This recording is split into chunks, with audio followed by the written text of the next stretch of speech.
he sees that he comes and captures a place in your heart permanently. That is why Shravanam is most important. In the 7th year of Jnanarama Vittal's Bhaje Pandurangam, we are going to celebrate Panduranga, that is Vittala, in every which form that is possible. Through singing, through Nama Sankirtanam, through pravachans. Rather, on the 3rd of August, we are going to have a grand Rukmini Panduranga celebration of their marriage, which normally we wouldn't be seeing in our everyday life, but this is going to be a special occasion wherein there is a grand celebration and you all will be able to participate with your namas and you can join in the dance, kolatam, every which way you can join us and enjoy the program. Now, we would go around with the presentation ceremony. First, the children of Srimati Vani Raghuvati will be chanting the Panduranga Ashtakam.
The children will be chanting the Ganesha Stotram first and then followed by Panduranga Ashtakam.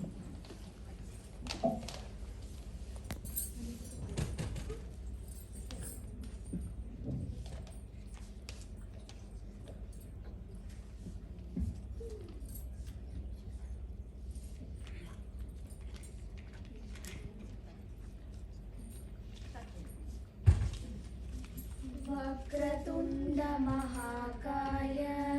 सूर्यकोटि समप्रभ निर्विघ्नं कुरु मे देव सर्वकार्येषु सर्वदा गुरुर्ब्रह्मा गुरुर्विष्णु गुरुर्देवो महेश्वरः गुरुः साक्षात् परं ब्रह्म तस्मै श्री गुरवे नमः सदाशिवसमारम्भां शङ्कराचार्यमध्यमाम् अस्मदाचार्यपर्यन्तां वन्दे गुरुपरम्पराम् श्रुतिस्मृतिपुराणानाम् आलयं करुणालयं नमामि भगवत्पाद शङ्करं लोकशङ्करम् अपार करुणा सिन्धुं ज्ञानदं शान्तरूपिणं श्रीचन्द्रशेखर गुरुं प्रणमामि मुदान्वहम् श्रीगणेशस्तोत्रम् प्रणम्य शिरसा देवं गौरीपुत्रं विनायकं भक्तावासं स्मरे नित्यम् आयुः कामार्थसिद्धये प्रथमं वक्रतुण्डं च एकदन्तं द्वितीयकं तृतीयं कृष्णपिङ्गाक्षं गजवक्त्रं चतुर्थकं लम्बोदरं पञ्चमं च षष्ठं विकटमेव च सप्तमं विघ्नराजेन्द्रं धूम्रवर्णं तथाष्टमं नवमं बालचन्द्रं च दशमं तु विनायकम् एकादशं गणपतिं द्वादशं तु गजाननं द्वादशैतानि नामानि त्रिसहस्रं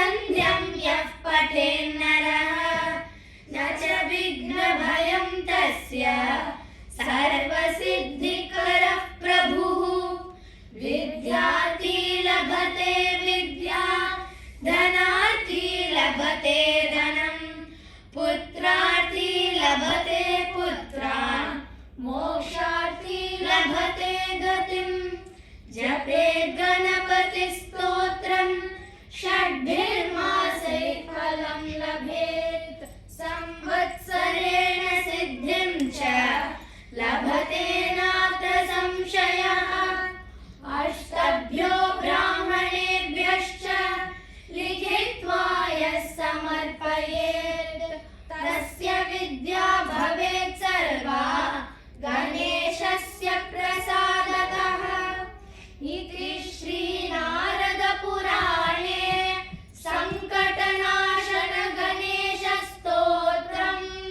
सम्पूर्णम् श्रीपाण्डुरङ्गाष्टकम् महायोगपीठे तटे भीमरत्या वरं पुण्डरीकाय दातुं मुनीन्द्रैः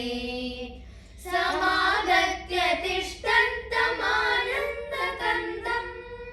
परब्रह्मलिङ्गं भजे पाण्डुरङ्गम् तडिद्वाससं नीलमेघावभासम् रमामन्दिरं सुन्दरं चित्प्रकाशम् वरं द्विष्टिकारं समन्यस्तपादम् परब्रह्मलिङ्गं भजे पाण्डुरङ्गम् प्रमाणं भवाब्धेरिदं मामकानाम्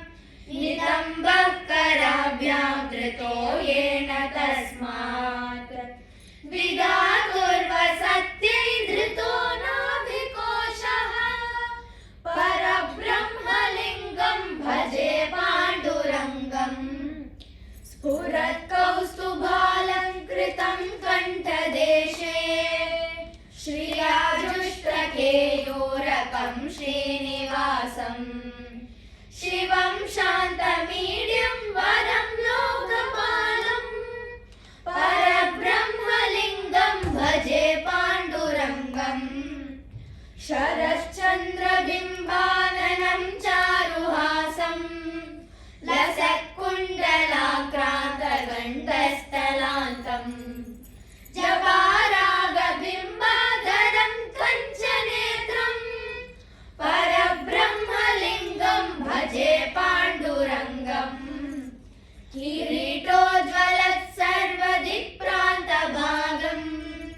सुरैरर्चितं दिव्यरत्नैरनर्घ्यैः त्रिभङ्गाकृतिं बर्हमाल्यावतंसम् परब्रह्मलिङ्गं भजे पाण्डुरङ्गम् विभुं वेणुनादं चरन्तं दुरन्तं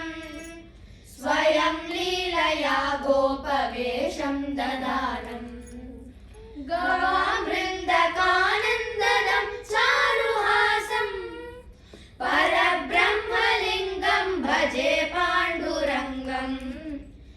अजं रुक्मिणी प्राणसञ्जीवनं तम् परं धाम कैवल्यमेकं तुरीयम् प्रसन्नं प्रपन्नार्दिहं देवदेवम् परब्रह्मलिङ्गं भजे पाण्डुरङ्गम् स्तवं पाण्डुरङ्गस्य वैपुण्यदं ये पठन्त्येकचित्तेन भक्त्या च नित्यम् भवाम्भोनिधिं तेऽपि तीर्त्वान्तकाले हरेरालयं शाश्वतं प्राप्नुवन्ति हरेरालयं शाश्वतं प्राप्नुवन्ति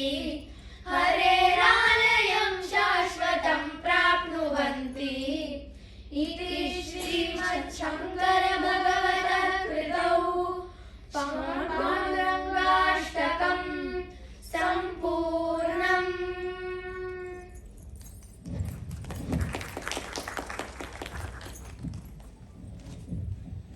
I am sure by now we all have been transported to Pandhari Kshetram by the divine voices of